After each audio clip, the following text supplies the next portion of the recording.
Hey guys, tonight, we are going to do something a little different. Not your usual tales of kings and queens, though, of course. Royals will sneak in eventually, they always do. No, tonight, we're going to gently wander through the quiet, mysterious, and often slightly depressing stories of cities that just disappeared. Like, poof, gone. One moment bustling with life, the next, abandoned, destroyed, or buried under sand, mud, or water. Perfect for those who want to drift into a historical sleep. Because what's more soothing than imagining entire civilizations quietly vanishing, right? Hey guys, tonight we begin with some medieval stories. So before you get comfortable, take a moment to like the video and subscribe. But only if you genuinely enjoy what I do here. And let me know in the comments where you're tuning in from and what time it is for you. It's always fascinating to see who's joining us from around the world. Now,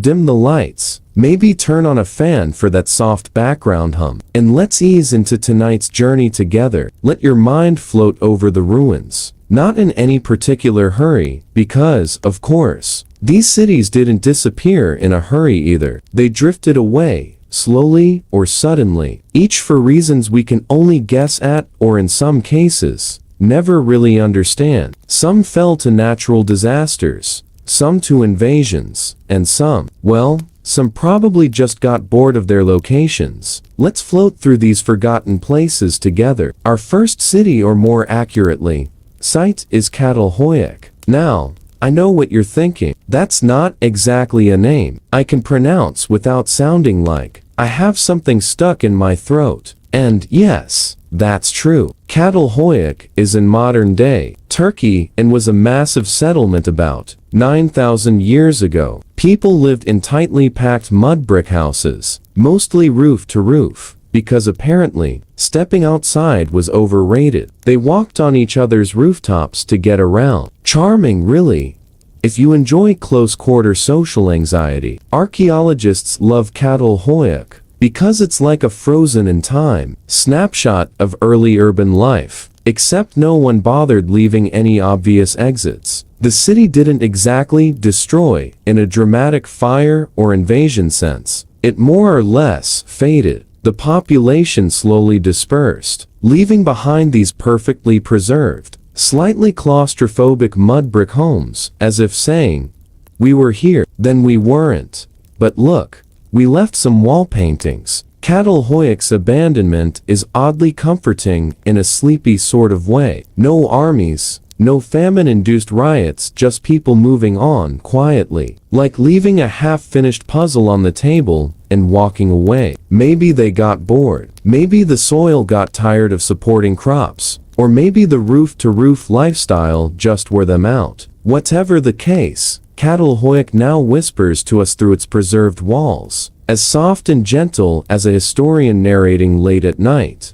Next, let's drift over to Pavlopetri, under the turquoise waves off the coast of southern Greece. This one is a sunken city, and unlike Catalhoyuk, we can actually picture the slow creep of the Mediterranean claiming it. Pavlopetri dates back about 5,000 years, making it older than most people's favorite myths. Archaeologists love Pavlopetri because it's a complete city underwater. Streets, buildings, courtyards, all there, perfectly mapped. No dramatic destruction, no giant volcanic explosions, just water, steadily and quietly, nudging the city down into the sea. The question, of course, is why? Was it a tsunami? Rising sea levels? Someone over-enthusiastically digging canals? Historians aren't sure, and sometimes, uncertainty is nice because it lets your mind float gently into possibilities, none of them urgent. Imagine walking through Pavlopetri when it was alive. Merchants haggling,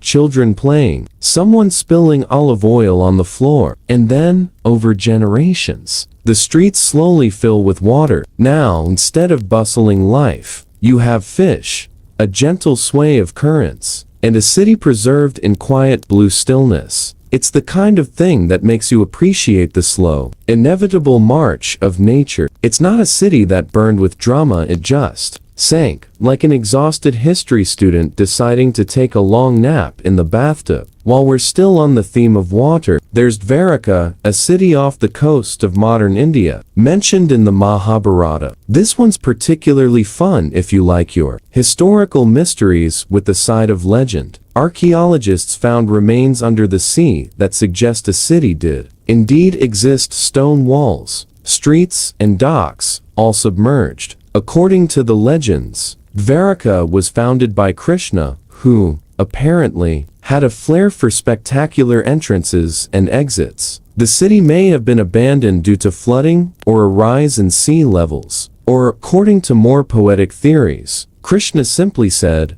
"Time to go," and the waves obediently obliged. There's no way to know for sure, which is perfect for letting your mind wander. Maybe one day, someone will uncover the exact reason, but until then, Dvaraka floats in that hazy space between history and legend, like the drowsy half-dream you have just before falling asleep. Floating a bit west, we reach Hattusa, the capital of the Hittite Empire in modern-day Turkey. The city was impressive fortified walls, royal palaces, temples, all built in a neat and tidy layout. Because the Hittites were apparently Type A planners, around 1200 BCE, Hattusa was suddenly abandoned. The walls, once bustling with soldiers and scribes, were empty. No one knows exactly why. Some historians blame invasions, possibly by mysterious sea peoples, who seem to be a kind of ancient, historical equivalent of someone knocking over your carefully stacked Lego set and running away. Others suggest climate change, droughts, poor harvests, bad wine, you name it. The Hittites didn't leave a note saying, "Gone for the weekend, back never." They just disappeared, leaving their grand city to slowly crumble into the hills. It's hard not to picture a royal family sipping wine in the palace, looking out over the empty streets, shrugging, and saying, "Well, that's it, then. Time to find another city." The slow, quiet disappearance is almost soothing to think about. No battles, no dramatic destruction, just an empire fading away like a dream you can't quite remember in the morning. Now, let's meander over to Troy. Yes, the one you know from the Iliad. With Helen and her somewhat problematic beauty, Troy is famous for its supposed destruction by the Greeks, though historians and archaeologists argue endlessly over which layer of Troy corresponds to Homer's epic. Multiple layers of cities were built on top of each other, each destroyed for different reasons: war, fire, earthquakes, the occasional poor building decision. It's like a historical layer cake, except each layer ended in failure. Troy 3 was probably abandoned due to earthquakes. Troy Via might have been destroyed by war, and so on. The exact reasons, like your sleep, are mostly guesses. The point is, cities rise and fall, layers upon layers, until the ground itself is a record of quiet endings, perfect for letting your mind drift. The irony, of course, is that this city, which caused so much legendary drama, is now mostly dirt and a sleepy tourist site where people walk around imagining ancient Greeks yelling at each other, drifting across continents. Let's visit Mesa Verde, in what is now Colorado, USA. The city isn't underwater, or buried under mud, or destroyed by a king's poor planning. Mesa Verde was home to the ancestral Pueblones, who built amazing cliff dwellings between 600 and 1300 CE. Then, mysteriously, they left. The houses, carved into the cliffs, were abandoned. Some historians suggest drought. Others suggest social factors, maybe conflict or internal disagreements. Maybe the soil just said, "I've had enough," and the people said, "Fine, we'll go somewhere else." What's striking is how orderly the abandonment seems. Unlike cities burned by invading armies, Mesa Verde was quietly left behind, as if everyone collectively decided it was nap time. You can almost picture the last resident carefully putting down a basket of corn, waving goodbye to the neighbor, and strolling off into the wilderness. There's a calmness in that image that's oddly comforting. Continuing our sleepy exploration, we float to Pompeii, which, admittedly, is a bit more dramatic than our previous cities. Mount Vesuvius erupted in 79 CE, burying the city in volcanic ash. But here's the sleepy twist. For centuries, Pompeii was mostly forgotten. People didn't immediately know what had happened. The city was effectively frozen in time, preserving daily life in a sort of dusty tableau.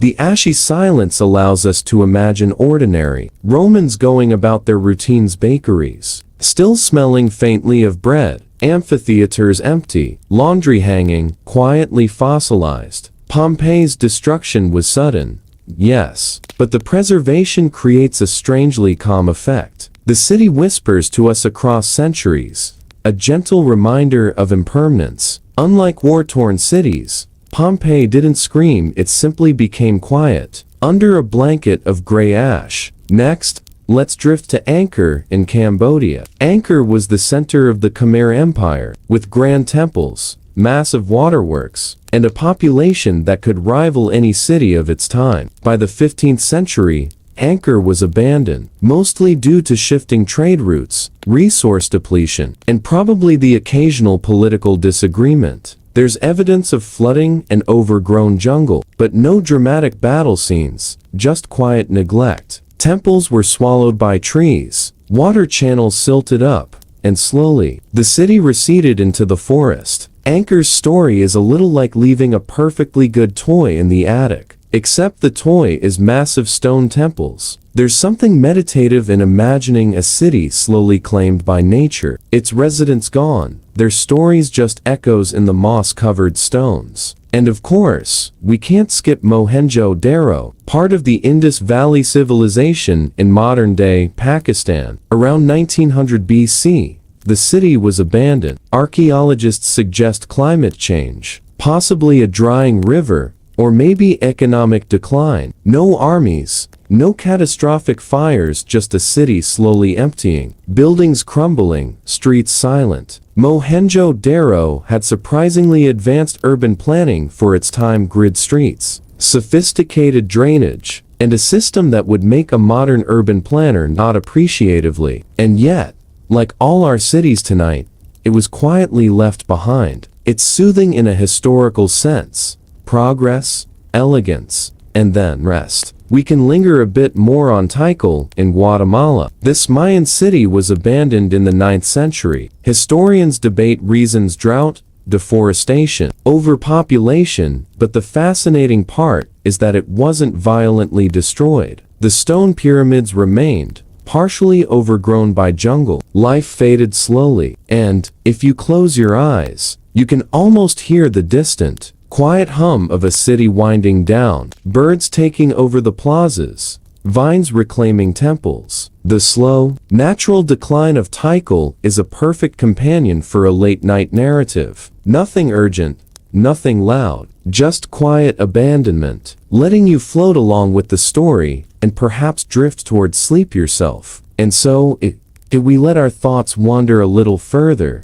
we realize a pattern. Cities disappear for many reasons: water, war, soil, trees, boredom, gods, legends, or simply the inexorable passage of time. Some vanish suddenly, some fade gently, some are preserved under mud or ash, waiting to whisper their stories centuries later, and sometimes the exact reasons are lost forever. That uncertainty, strangely, is comforting. History doesn't always have a punchline or a dramatic reveal. It's often quiet, ordinary, and repetitive, which is exactly the right tone for letting your mind drift. As we slowly float away from these lost cities tonight, it's worth remembering that civilization itself is a bit fragile. Cities come and go, people hustle and bustle, and then over decades, centuries, or millennia, it all quiets down. That gentle inevitability, the slow, almost sleepy decline of places once vibrant, is surprisingly soothing if you let it be. It's not meant to shock, it's meant to lull. We've only just begun. There are countless more cities, ruins, settlements, and villages that history has quietly swallowed, each with its own soft, drifting story. Some will touch tonight, and some will remain in the half-forgotten spaces of archaeological research, murmuring in the sands or waves, waiting for someone like you to listen in a calm, unhurried way. Part 2. More lost cities and quiet disappearances. Alright, so, if you're still awake, or more likely, gently drifting in that borderline conscious state, let's float over to another city that didn't exactly vanish in a dramatic fireball, but rather chose to quietly, stubbornly disappear. Great Zimbabwe. Now, Great Zimbabwe wasn't small or insignificant. It was the heart of a powerful kingdom in southern Africa, built mostly between the 11th and 15th centuries. Massive stone walls, towers, and enclosures without mortar, because why not trust gravity and careful stone placement? It's impressive, yes, but ultimately the city was abandoned. Historians aren't entirely sure why, but most agree it was a combination of resource depletion, possibly climate change, and political shifts. So basically, people looked around at the huge stone walls and thought, man, let's go find somewhere with better soil or fewer lions. And just like that, the city quietly emptied. No armies, no plagues, no dramatic collapses. Just a slow, collective shrug. There's something oddly charming about Great Zimbabwe's departure. Imagine the last residents walking through the stone enclosures one final time, pausing to step over a wall crack, and saying, well, this is fine. Time to move on. You can almost hear a sigh carried on the wind, the kind of historical exhale that perfectly matches a quiet, sleepy narrative. Next, let's wander over to Leptis Magna, on the coast of modern Libya. Leptis Magna was a Roman city of considerable elegance, especially under Emperor Septimius Severus, who was born there. The city had everything: theaters, markets, harbors, and more columns than you can shake a stick at. But in the 7th century, the city's luck ran out. Economic decline, repeated attacks, and the shifting sands of the Sahara led to its abandonment. Unlike Pompeii, there was no ash to preserve the city in perfect detail, just slowly collapsing stone and empty streets. You can picture it. Traders leaving the marketplace with a slightly annoyed sigh, soldiers heading elsewhere, and a general sense of, well, that was fun. Now, it's not come back. The Mediterranean waves eventually carried some of the ruins into the sea, giving us modern divers something to explore, quietly, without urgency. And speaking of the Mediterranean, we can't forget Aulis, a small city on the island of Crete.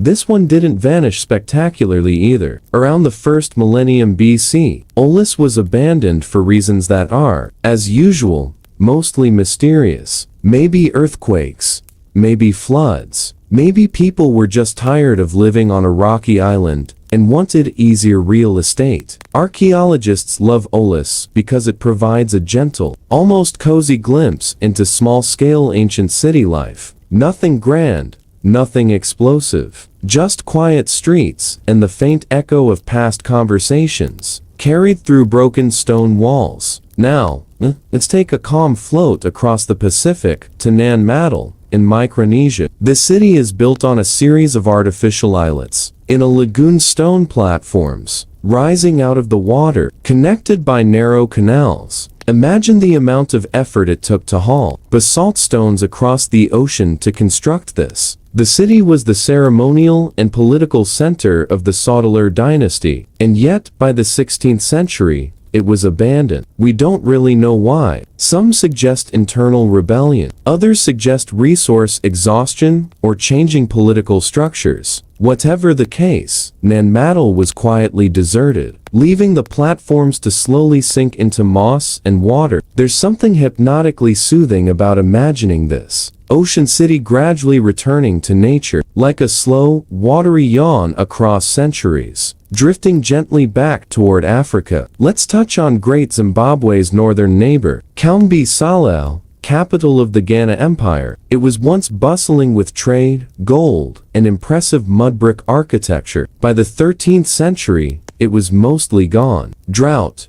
trade route shifts, and political fragmentation likely did the job. What's interesting is that no single disaster is recorded. Instead, life just gradually pulled away, leaving the mud brick structures to crumble in the sun. You can picture merchants and royalty slowly packing their goods, muttering, "Well, this city is fine, but the gold trade is over there now," and then quietly walking away.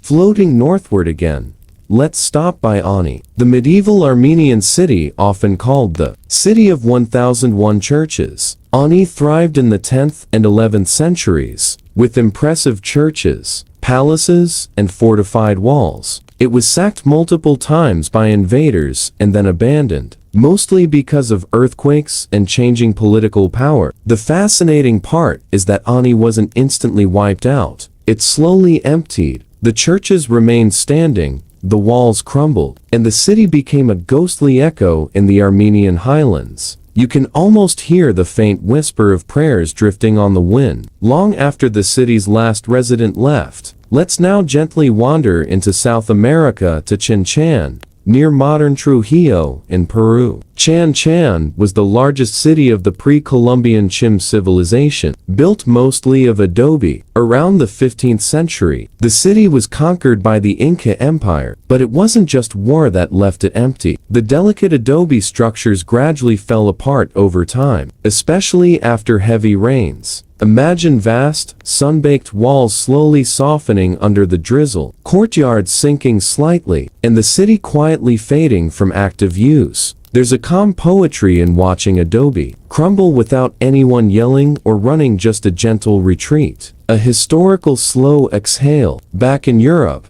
Veneta, sometimes called the Atlantis of the Baltic, is another lost city with a slightly whimsical legend attached. Reports suggest Veneta, on the southern coast of the Baltic Sea, was flooded possibly during a storm surge, possibly exaggerated over time. It was certainly wealthy, thriving, and full of merchants, but sometime around the 12th century, it was gone. No dramatic archaeological remains confirm it fully, which is probably why the story drifts somewhere between legend and fact. For our sleepy narrative purposes, Veneta is perfect. Imagine the gentle lapping of waves swallowing streets and harbors, leaving nothing but whispers in the sand, with no urgent disasters or screaming crowds. Now, moving eastward to Harappa, another city of the Indus Valley civilization. Harappa, like Mohenjo-Daro, was a marvel of urban planning. Streets in perfect grids,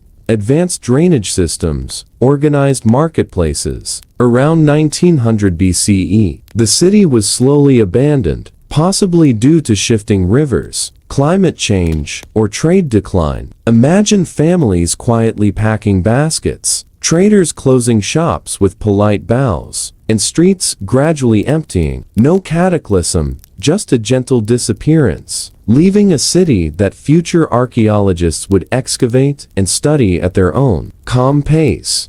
While we're on the theme of mysterious river-related abandonments, let's pause at Leptis Magna's slightly smaller cousin, Ostia Antica, the harbor city of ancient Rome. Ostia Antica thrived as Rome's gateway to trade and the Mediterranean, but by the 4th–5th centuries CE, the harbor silted up, trade declined, and people drifted away. Streets that once smelled of fish sauce and bread slowly emptied. Buildings crumbled. Nothing dramatic, just the slow slide of nature and economics, pulling residents into quieter, more hospitable areas. And the ruins today? Calm, peaceful, gentle, a sleepy snapshot of Roman life, waiting for modern visitors to stroll and quietly imagine history without urgency. And speaking of quiet European abandonments, we drift north to Birka, Sweden's Viking trading city. Birka thrived in the 9th and 10th centuries, but was abandoned for reasons. Historians debate trade shifts, political changes, or even climate fluctuations. Vikings didn't exactly leave a farewell letter, so it's mostly guesswork. But imagine the gentle scene. Wooden buildings slowly decaying, the harbor emptying, trade routes redirecting, and the city quietly fading into history, almost like a nap that lasts a few centuries. And finally,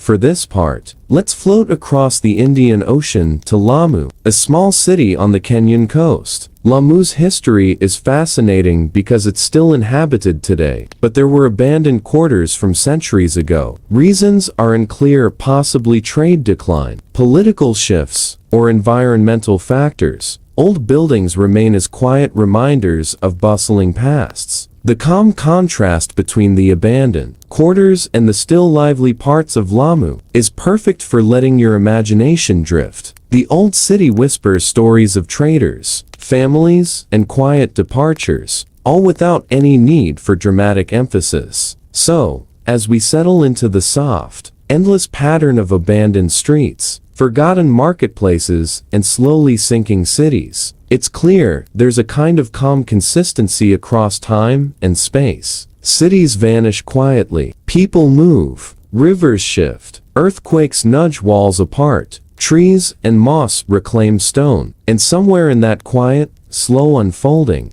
we find a historical lullaby. No screams, no urgent battles, just the gentle, inevitable passage of time. By now, you've floated from Catalhoyuk to Lamu, across continents and millennia, witnessing the soft exhale of civilizations. It's a lot to take in, but perfectly suited for drifting into a calm, relaxed mental state. The world of lost cities is surprisingly comforting once you let go of the need for dramatic action. And so, as we slowly drift away from these quiet, forgotten cities, there's a soft, comforting lesson whispered across time. Civilizations rise, flourish, and eventually fade, not always with a bang, but often with a gentle sigh. Streets empty, walls crumble, rivers shift, and forests or seas reclaim what was once bustling with life. Each city, whether grand or small, leaves behind a memory, a trace, a quiet echo of human ambition and daily routine. And perhaps that's the most peaceful part of it all. There's no rush, no urgency, just the slow, inevitable rhythm of history reminding us that impermanence is universal. The cities may be gone, but their stories linger, softly, patiently, like a gentle lullaby. So as we close this chapter of wandering through lost streets and sunken harbors, let yourself float with the quiet echoes. Feel the slow passage of time, and know that sometimes, disappearing can be as graceful as existing. Dear friend, if you haven't subscribed yet, just do it now, quietly, no pressure, and maybe tap that little like button while you're there. Anyway, no more waiting. Let's softly slip into tonight's story together. We're talking about some of the earliest serial killers in America, not the ones everyone knows from TV, but the ones whose stories somehow slipped into the shadows. Because, of course, the world was a little chaotic back then, and news didn't travel faster than a horse. Now, don't worry, I won't yell or make you jump. We'll glide slowly from one story to the next, like a lazy river, carrying us over the darker currents of history. You might notice some odd habits, some unfortunate decisions, a little inbreeding of misfortune, you might say. And honestly, humans have always been a little creatively awful sometimes. Let's start with one of the earliest documented cases, H. Holmes. But not the H. Holmes you might be thinking of, the big Chicago murder castle guy from the late 19th century. We'll get there eventually. First, let's look at his more obscure predecessors. Back in the late 1700s, in a sleepy corner of Massachusetts, there was a man named Dr. Francis Tumblety. You probably haven't heard of him, and that's kind of the point. He was, well, let's just say he was obsessed with bodily fluids. Yes, specifically, you guessed it, human fluids. Now, to be fair, he claimed he was a medical professional of sorts, a doctor, even though his practice mostly involved collecting odd samples from unsuspecting victims. And by victims, I mean people who weren't particularly eager to participate in his little hobby. Tumblety moved around a lot. He had that peculiar knack for showing up, wherever people were quietly dying in suspicious circumstances, and then vanishing before anyone noticed. In a way, he was like an 18th century ghost, but with a very specific collecting hobby, and like most of his contemporaries dabbling in morally ambiguous science, he was charming enough to avoid the usual consequences. Most people wrote him off as eccentric, harmless even, which, if you think about it, is a classic tactic for early serial, well, let's call it problematic behavior. While Tumblety preferred the collecting approach, another figure was slightly more hands-on, a man called John George Hay. Okay, that's a bit later, mid-20th century, England, but his early, American-inspired counterparts were remarkably similar, methodical, slightly theatrical, and obsessive in a way that made ordinary people feel distinctly uncomfortable. But let's stick to the early American ones. One particularly overlooked example is Alvin Al McCarthy, a vaguely documented figure from Pennsylvania. The records are sparse, which is part of the story. McCarthy had a habit of inviting travelers into his small inn, and they rarely left. He wasn't the kind of killer who shouted or threw chairs. He preferred calm, quiet manipulation. "Sit,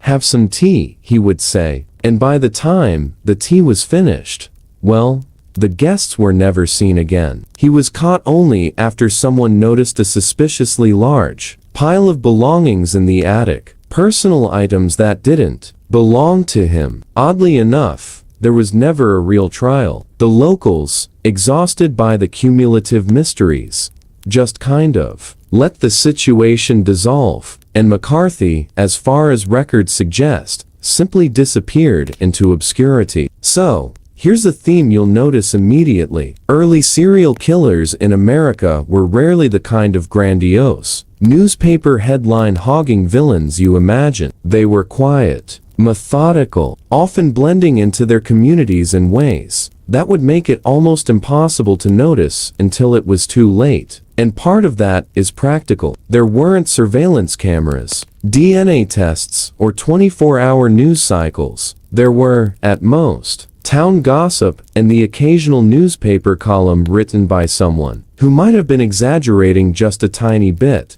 Let's drift over to another quiet American killer, Jane Toppin. She's a bit more known, but still often overlooked in popular discussions. Jane was a nurse in the late 19th and early 20th century, quiet, unassuming, competent at her job, and also completely obsessed with the power she had over life and death. Her preferred method was poisoning, often with drugs she was supposed to use for healing, and she had an almost poetic way of describing it. The thrill of controlling someone's final moments, the intimacy of the act, the calm inevitability of it all. It's fascinating, in a very sleepy, why would humans do this way? That Jane's murders weren't just about anger or revenge. They were about curiosity and experimentation. She would watch, carefully, as her victims, sometimes elderly patients, sometimes younger ones, slowly succumbed to her concoctions. And like many quiet killers of her era, she blended in perfectly. Nobody suspected the gentle nurse who seemed so dedicated to her patients. And now, floating gently down the timeline, we reach someone perhaps more famous than Tumblety, McCarthy, or Toppin, but still not quite household famous, H. Holmes.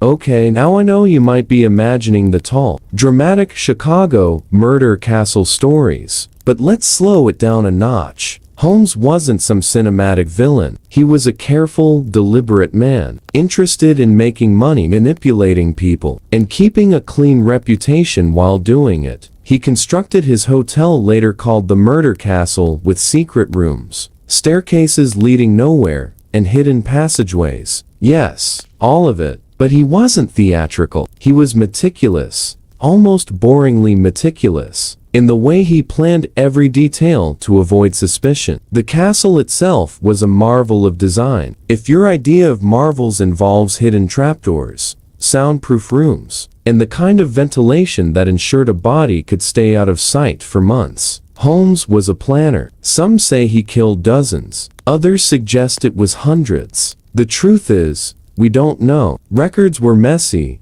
witnesses were unreliable, and newspapers tended to exaggerate. But one thing is clear: Holmes thrived in the shadows, quietly exploiting the trust of his victims with a calm, unnerving consistency. It's worth noting here that America's first serial killers often shared a similar toolkit: quiet neighborhoods, minimal oversight, and a public inclined to ignore the small hints of danger. In the absence of modern investigative tools, people like Tumblety, McCarthy, Toppin, and Holmes could operate with an eerie freedom. It's almost soothing, in a way, to realize that chaos sometimes moves slowly, gently, and without anyone noticing until much later. Now, let's drift to a slightly different corner. Louis, the Gifted, Piquet, a name you probably don't know, mostly because he wasn't famous for the killings themselves, but for the legal maneuvering around them. Piquet was a lawyer in Chicago, known for defending criminals who might or might not have been serial killers. He had a curious relationship with morality, often defending men who had disappeared, neighbors, or suspicious deaths in their past. Piquet wasn't a killer, but he thrived in the ecosystem created by killers, a quiet enabler, almost invisible, whose life intersected with multiple tragic disappearances. There's an almost rhythmic repetition to all of this: killer, quiet neighborhood, obscure record, brief notice in the press, disappearance or capture, and then the slow fade into obscurity. And it's tempting to imagine that this cycle repeats endlessly across centuries. One could, if so inclined,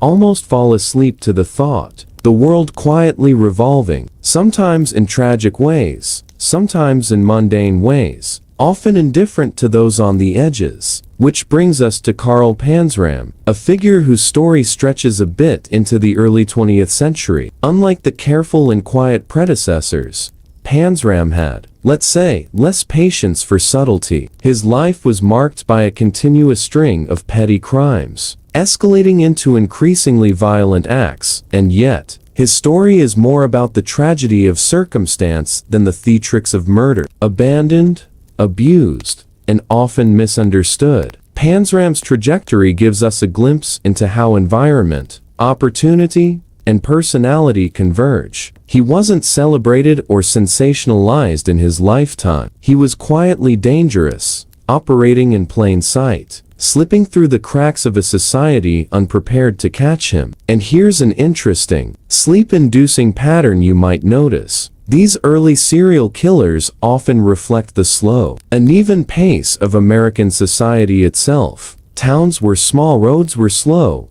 communication was limited. So did people notice every missing neighbor? Not always. Did some individuals exploit this lethargy with quiet cunning? Absolutely. And that lethargy, combined with the quirks of human curiosity, created a slow river of stories. Some tragic, some bizarre, all quietly fascinating if you let your mind drift along with them.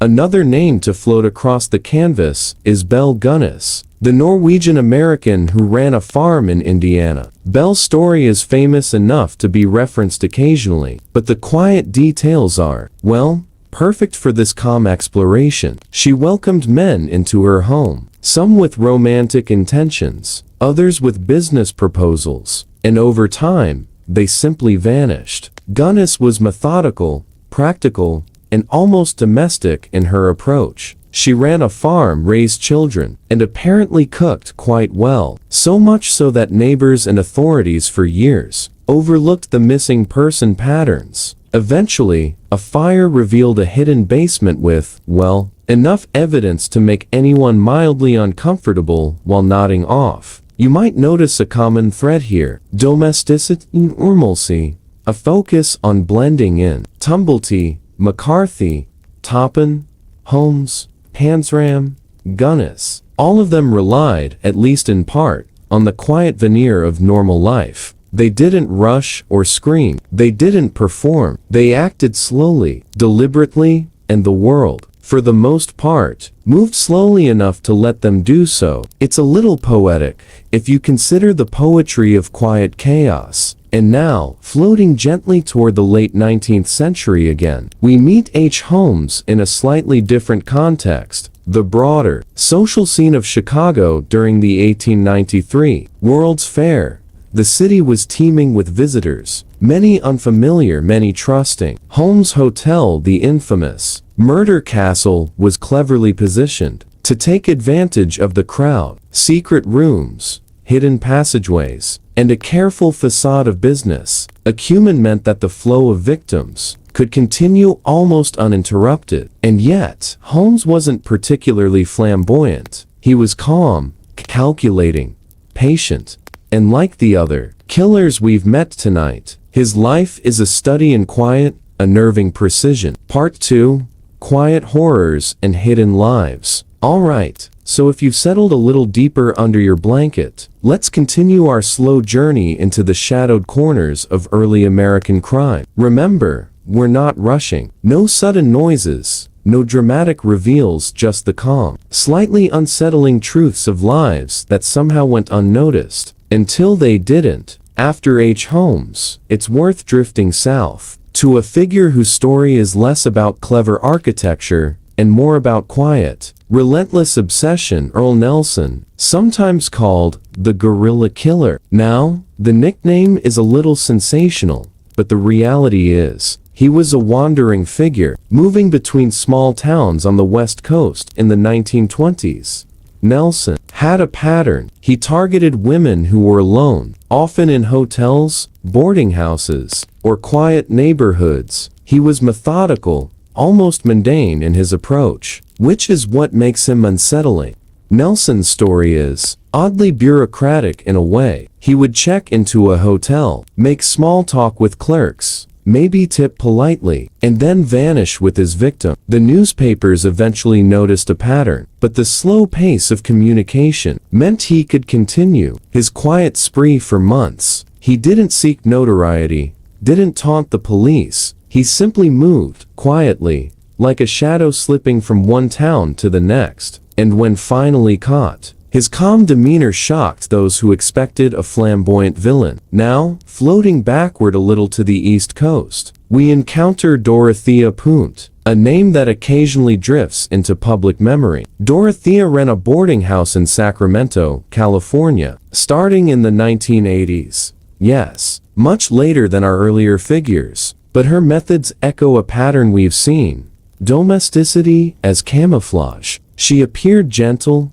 nurturing, even grandmotherly, and behind that veneer, well, let's say she was extraordinarily practical in handling difficult tenants. Many of them simply disappeared. What's fascinating about Punt is the careful blending of normal life with criminal activity. She baked, gardened, answered letters. She took care of her neighbors' impressions almost as diligently as she handled her boarding house accounts. And like her predecessors, she relied on the slowness of the world, bureaucratic delays, absent landlords, indifferent neighbors to keep her quiet horrors unnoticed. Moving back to earlier periods, there's Belle Gunness, who we mentioned before, but whose story deserves a slow, deliberate revisit. Gunness operated in the late 19th and early 20th centuries. In a rural part of Indiana, her farm was, well, normal. If your definition of normal includes a hidden basement full of evidence. She was careful,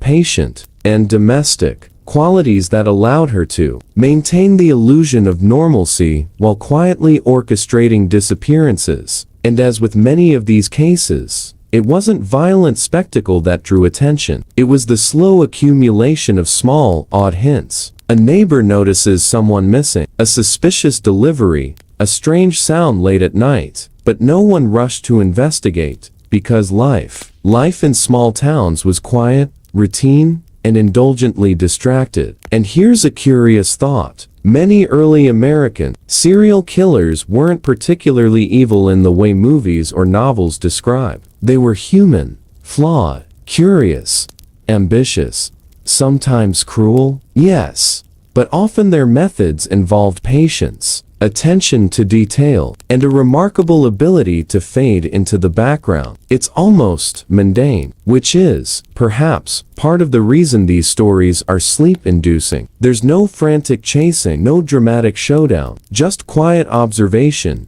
careful planning, and occasional inevitable detection.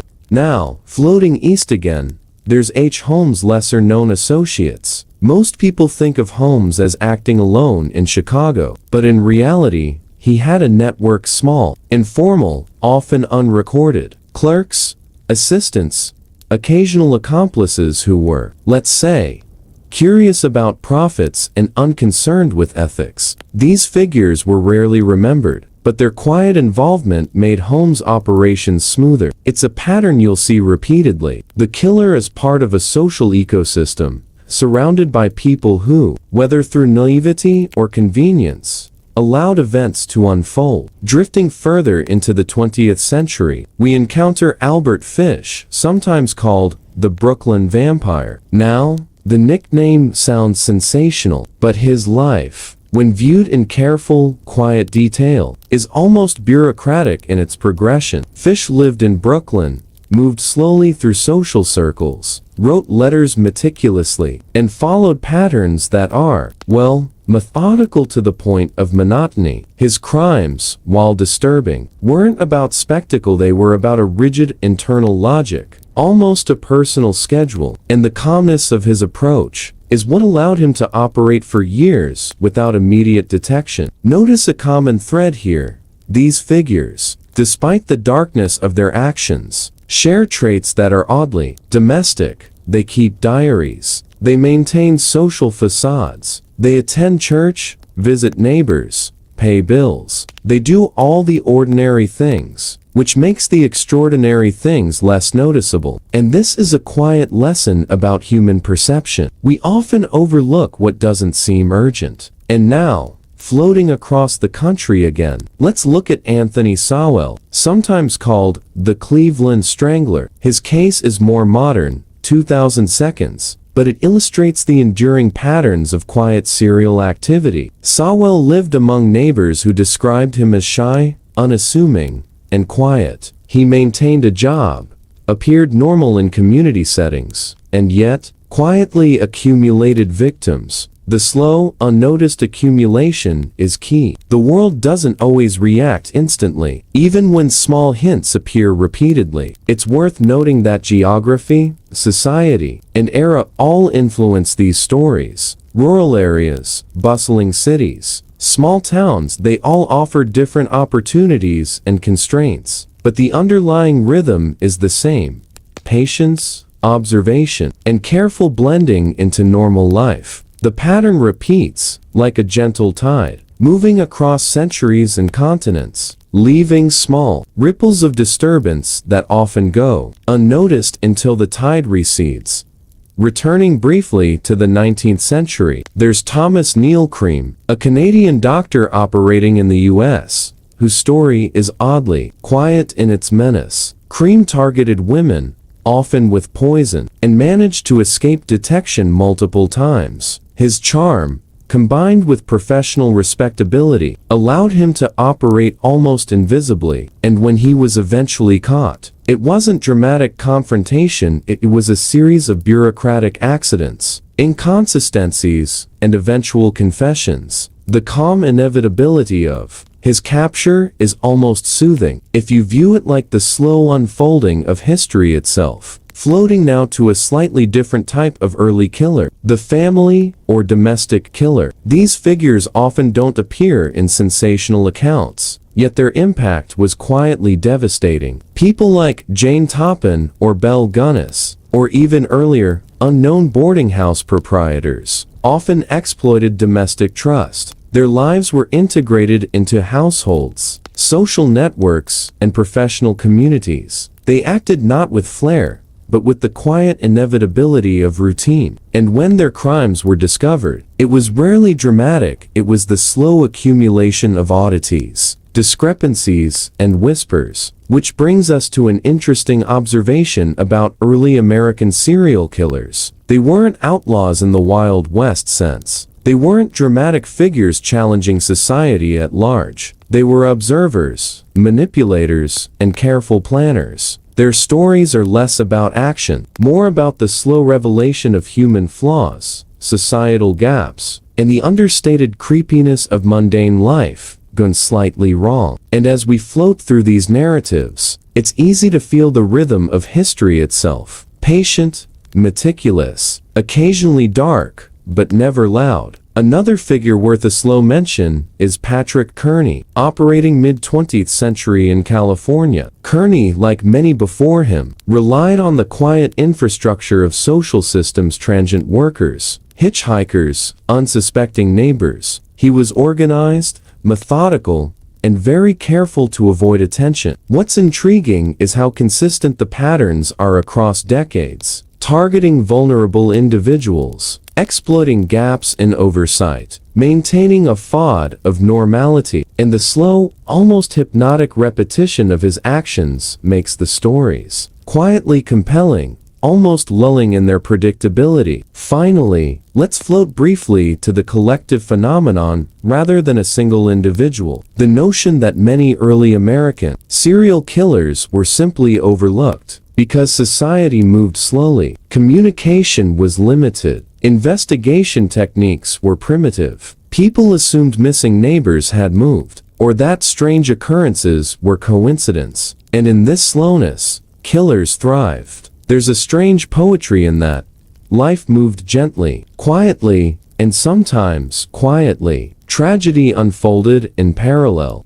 It's calming, in a peculiar way, to think about these patterns, not because of the acts themselves they were tragic, yes, but because the quietness of history allows us to observe, reflect, and slowly drift through the human behaviors that create such stories. We're not racing toward dramatic conclusions. There are no cliffhangers, no sudden shocks, just the slow, deliberate unfolding of human actions, sometimes extraordinary in their darkness, often ordinary in their methodology. So, if you're still awake, or just drifting near the edge of sleep, notice the pattern: patience, observation, domesticity, quiet manipulation, and eventual discovery. These elements recur again and again, across centuries, across states, across towns. And as we float past these early American figures, from Tumblety to Holmes, Gunness to Punt, Panzram to Sowell, the rhythm of history itself becomes the lullaby. Slow, inevitable, slightly unnerving, but ultimately gentle. And so, as we slowly drift toward the end of tonight's exploration, let's take a quiet moment to reflect on what we've seen. These early American killers: Tumblety, McCarthy,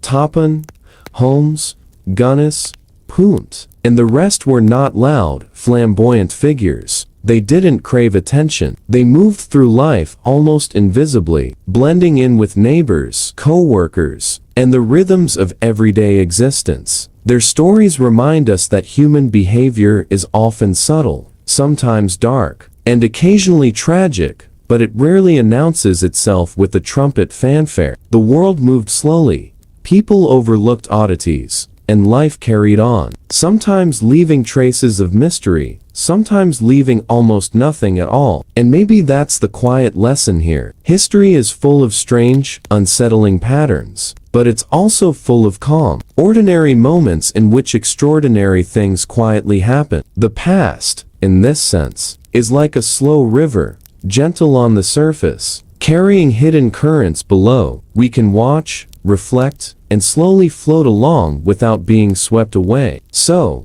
as your eyes grow heavier, as your mind drifts with the cadence of forgotten towns and obscure figures, let the rhythm of these quiet histories lull you into rest. The killers, the disappearances, the strange coincidences, they are all part of the slow unfolding of human life, observed in calm reflection rather than frenzied panic. And with that, we quietly close tonight's chapter. The shadows settle, the streets grow still, and history continues to hum softly in the background. Sleep well, and let your mind drift among the slow, curious stories of the past. Part 5. The Secret Power and Influence of Medieval Women. Hey guys, tonight, we're going to take a very gentle stroll into a world that, on the surface, seems almost entirely dominated by men in stiff collars and pointy helmets. But as usual, there's more going on behind the scenes than you might think. So, dim the lights, make yourself comfortable. Maybe sip something warm, and let's quietly explore the secret power and influence of medieval women. Yes, women, because even in a world of kings, knights, and occasionally terrifying tax collectors, women found their ways to matter, sometimes subtly, sometimes with a side of scandal, but always, slowly, very slowly, effectively. Now, you might imagine medieval women as entirely confined to kitchens, embroidery, and fainting at the sight of minor household chaos. And yes,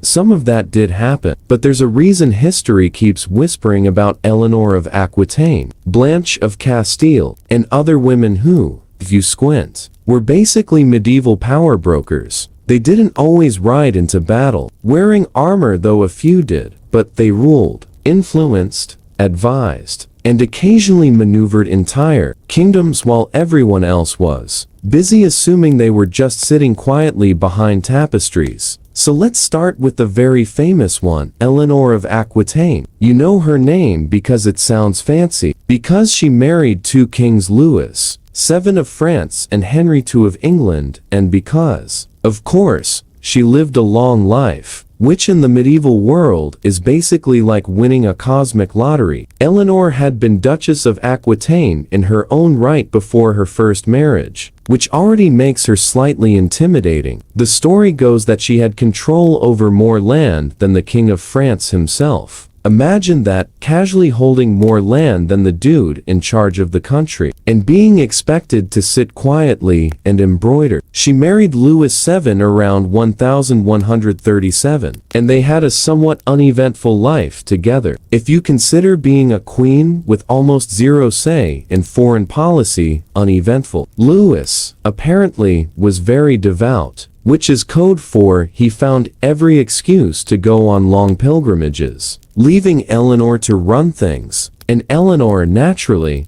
didn't enjoy being ignored. She reportedly took her responsibilities seriously, and even went on the Second Crusade with him, which sounds impressive until you realize that going on crusade meant she had to endure months of travel, extreme heat, unappetizing food, and the occasional awkward knight complimenting her hair, all of which, in hindsight, seems like Eleanor's first real exercise in wielding soft power.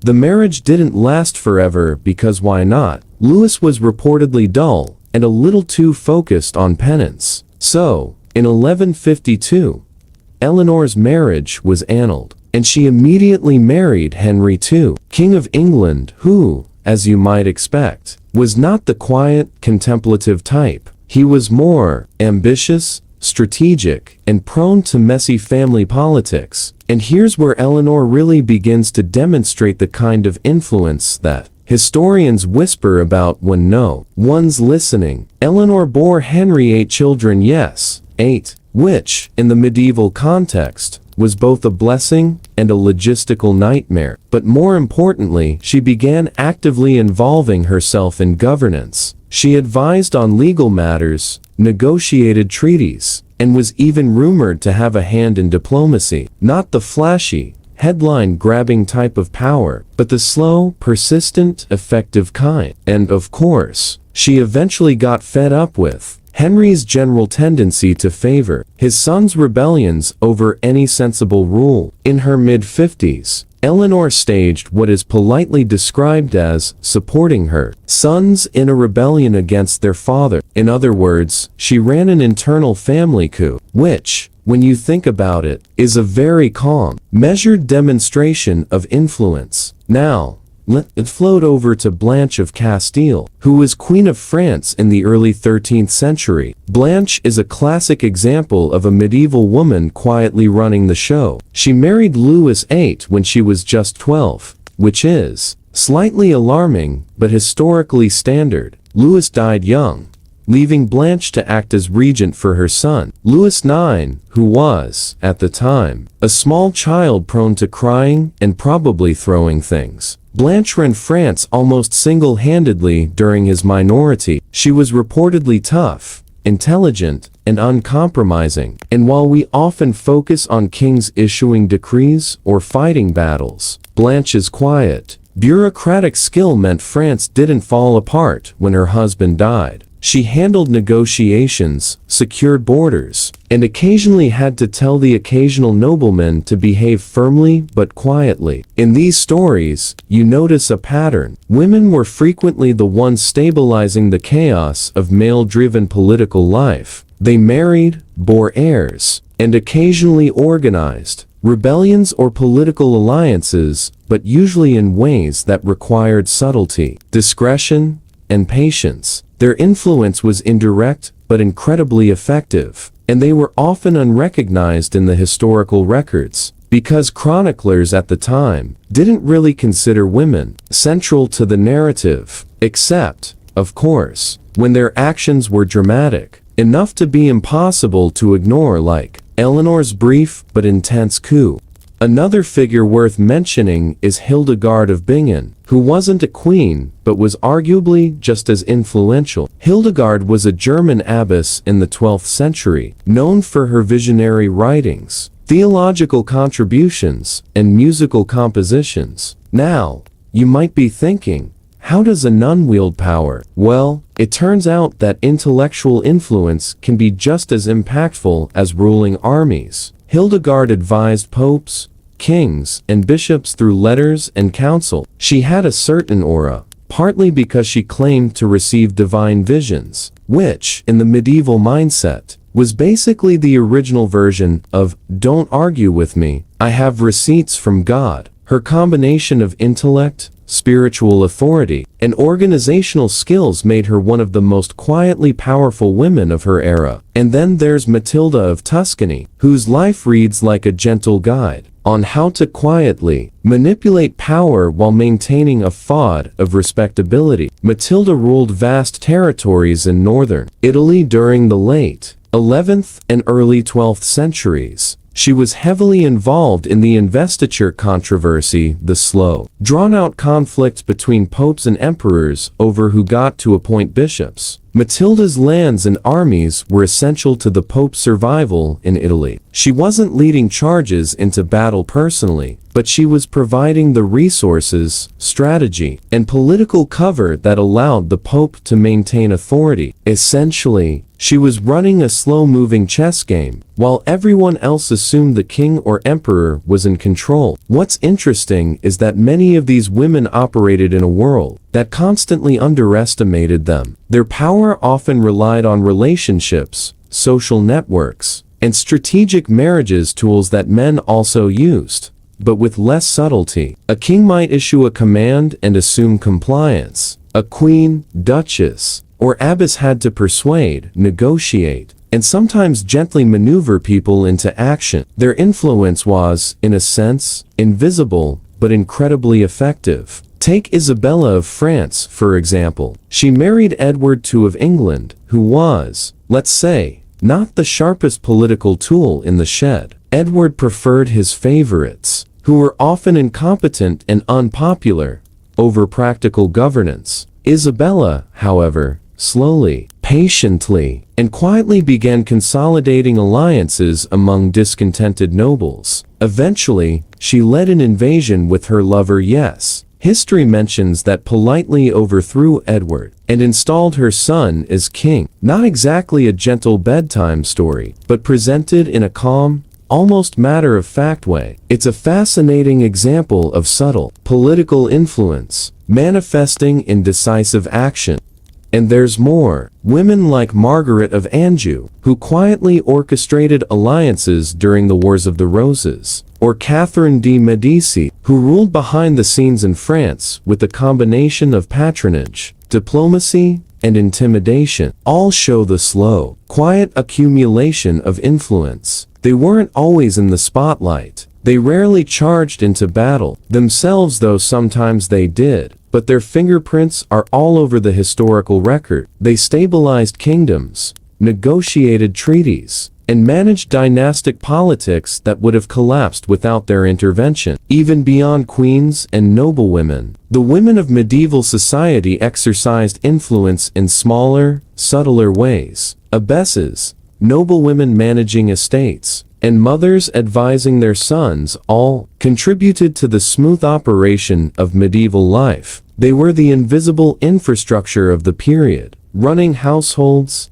estates, religious institutions, and occasionally entire regions. Their power often looked like ordinary life, because that was exactly the point. A visible display of power might attract opposition. Quiet competence and slow, persistent influence were far safer and ultimately more enduring. So, as you lie back and let your eyes get heavy, remember that medieval history isn't just a procession of kings, swords, and battles. Beneath the surface, there's a network of women exerting influence, making decisions, and quietly steering the course of kingdoms. They were advisors, strategists, patrons, rebels, and sometimes even the invisible hand that held a state together. Their work may have been quiet, understated, and often uncredited, but it was absolutely crucial. And if you find your mind wandering, consider the irony. A period often remembered as the epitome of patriarchal dominance was also full of women, quietly rewriting the rules. Slowly, persistently, effectively, they worked within and around the structures that limited them, and in doing so, they shaped the medieval world more than most textbooks ever acknowledge. In a way, this gentle, almost invisible influence is the perfect metaphor for our own bedtime story tonight. The real power often lies not in the flashy, noisy events, but in the quiet, consistent, patient acts that unfold slowly over time. And as your eyelids grow heavier, consider that Eleanor, Blanche, Hildegard, Matilda, Isabella, and countless others moved their worlds forward in a similar fashion, softly, quietly, effectively, and often unseen. Let's drift over, very slowly, to a few lesser-known examples. Constance of Sicily, for instance, spent much of her life defending her son's inheritance against the various claimants and opportunists of the Mediterranean world. She rarely wielded a sword herself. Instead, she deployed letters, alliances, and subtle pressure to ensure her son ended up on the throne. That's influence by persistence and patience, rather than theatrics, a slow-motion form of power that, when you pay attention, looks remarkably impressive. Or consider Margaret Beaufort, mother of Henry VII. She's famous among historians for, well, basically running the political backstage for decades, quietly supporting claims, brokering alliances, and making sure her son eventually took the English throne. Again, not flashy, not dramatic, just methodical, persistent, and quietly unstoppable. And if we look at the religious sphere again, Eleanor of Aquitaine's granddaughter, Eleanor of Provence, found herself in a similar quiet but essential role. She married Henry III and spent decades ensuring her children's estates and influence remained intact despite the often chaotic politics of the English court. She offered counsel,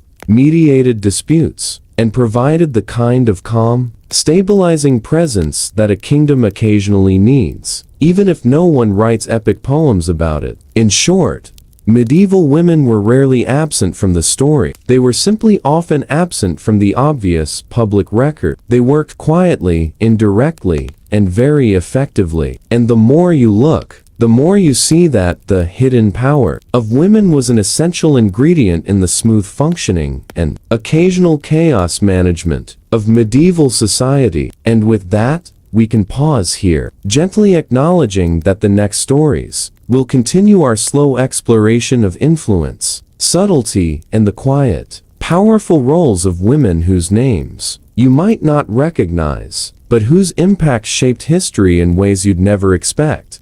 Part 6. Quiet Forces Behind Thrones. Welcome back, friends, and if you're still settling in, let's make sure your room is softly lit, your seat is comfortable, and perhaps your favorite blanket is nearby. Tonight, we continue our gentle wander through medieval history, specifically the hidden roles of women whose influence rarely appears in bold letters on a page, but is woven into the very fabric of kingdoms, marriages, and alliances. We left off considering the likes of Eleanor of Aquitaine, Blanche of Castile, and other renowned figures. Now, let's quietly turn our attention to a few lesser-known women, whose clever navigation of medieval society provides an almost hypnotic pattern of soft power. These are women who didn't necessarily wage wars themselves, yet orchestrated outcomes that decided the fates of nations. Take Urraca of Jaén in Castile, for example. She ruled in the early 12th century and is sometimes described in historical texts as a bit difficult. Some sources claim she had a fiery temperament, but consider this: in a male-dominated world, being assertive and demanding was usually labeled as difficult. Urraca inherited a divided kingdom and married Alfonso I of Aragon, a man who apparently expected her to quietly share authority while he did the kingly things. Naturally, Urraca resisted. Over decades, she navigated rebellions, shifting alliances, and ongoing disputes over succession. Her influence was subtle but relentless, a quiet pressure shaping the Iberian Peninsula in ways that took years to fully reveal. It's the kind of power that doesn't explode dramatically, it seeps slowly like ink spreading through water. Then there's Adelaide of Italy, Empress of the Holy Roman Empire in the 10th century. She was married to Otto I, and after his death, she didn't vanish quietly into convents or remarriage. Instead,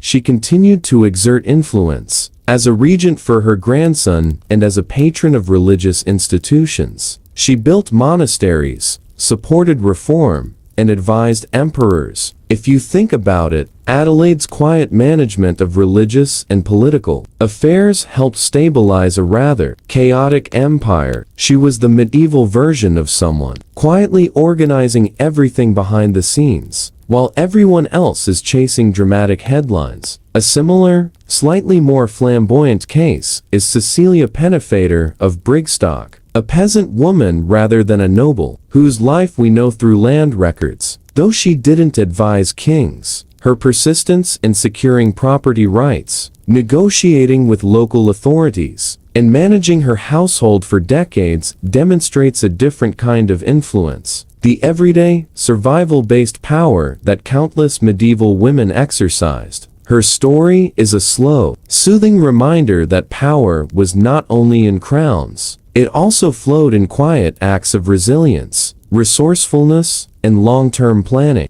Now, we return to the nobility.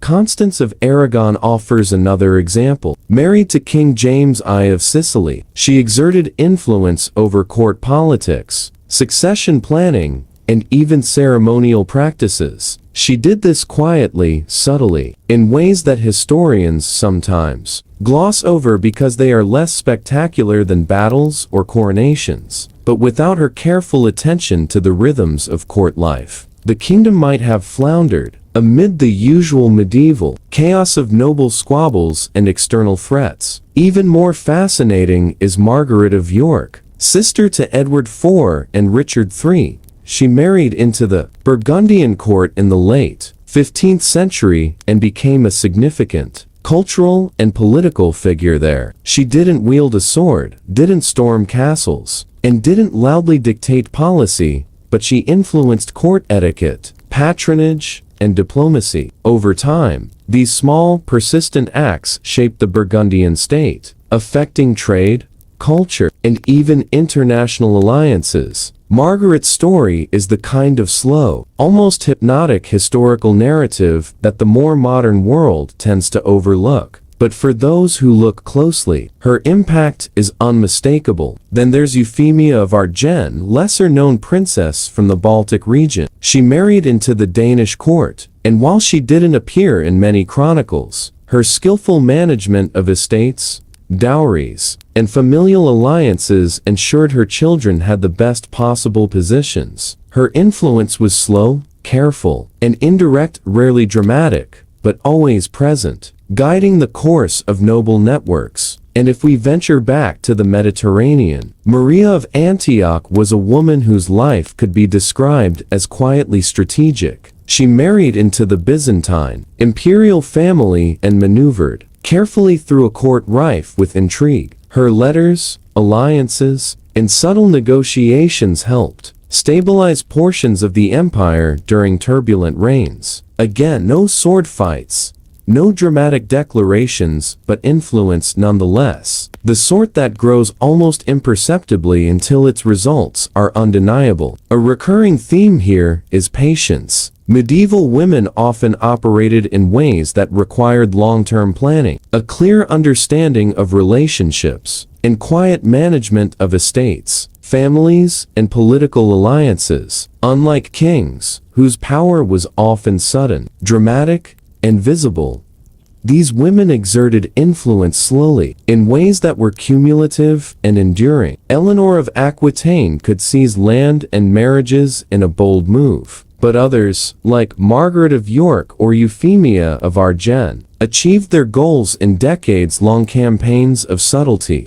We can also observe patterns in marriage alliances. Women were often pawns in these arrangements, yes, but many also became players. They were expected to marry strategically, bear heirs, and solidify alliances, but they also quietly guided the political behavior of husbands, influenced succession planning, and managed estates. In many cases, they exercised more control than the men expected or acknowledged, because subtlety was safer than open confrontation in a world that didn't reward female assertiveness. Consider Anne of Bohemia, Queen Consort of England in the late 14th century. She married Richard II and was known for her gentle demeanor, patronage of the arts, and influence on court culture. Her story is almost meditative. Small acts, repeated over time, created a calmer, more refined court, which itself influenced political stability. These are the quiet ripples that historians notice only when they look beyond battles and treaties. Then, if we reflect on the abbess nuns, like Hrotsvitha of Gandersheim, we see a form of intellectual influence that is equally subtle. Hrotsvitha wrote plays,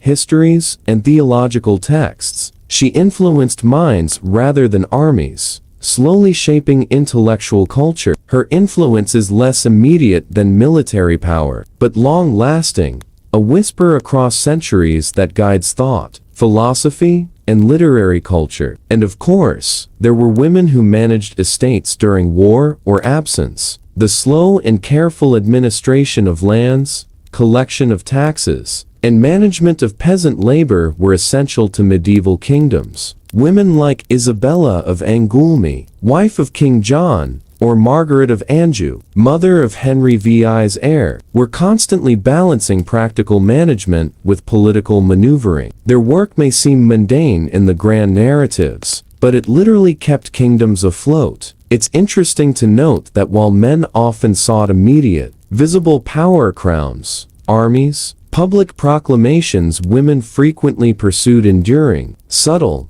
cumulative influence. They were administrators, advisors, networkers, cultural patrons, and family strategists, and often, their effectiveness relied precisely on being underestimated, their moves invisible until the outcomes were undeniable.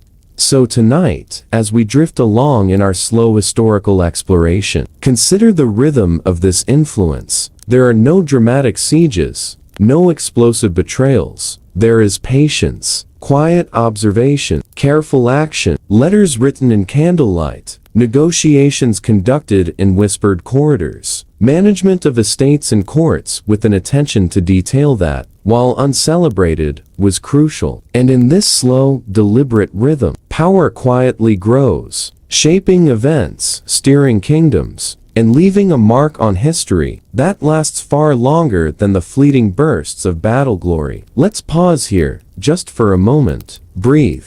Notice the calm pulse of history that continues not with clashing swords, but with subtle acts of influence. Women's power in the medieval world was rarely loud, rarely immediate, but enduring. And it serves as a gentle reminder tonight that real influence often moves like water, slowly, quietly, and persistently reshaping everything it touches. And so, as we quietly close this chapter of history tonight, we can pause and reflect on the lives of these remarkable women. They were rarely the ones featured on grand monuments, rarely the subjects of epic tales of battle and conquest. Instead, they shaped the medieval world through patience, subtlety, and quiet determination. They guided kings, managed estates, advised popes, nurtured heirs, and stabilized kingdoms, all while moving softly through a world that often underestimated them. Their stories remind us that true influence does not always roar. Sometimes it whispers, sometimes it is felt in the slow, steady pulse of life behind the grand, visible events of history. Eleanor, Blanche, Hildegard, Matilda, Isabella, and countless others known and unknown exercised a power that endured far beyond their lifetimes, shaping the course of nations in ways both gentle and profound. So, as your eyes grow heavier and your thoughts drift, remember this: the quiet, patient acts of courage and wisdom often leave the deepest marks, and in that gentle truth, we can find a soft, peaceful ending to tonight's story. Sleep well, and let history's whispers carry you into calm dreams.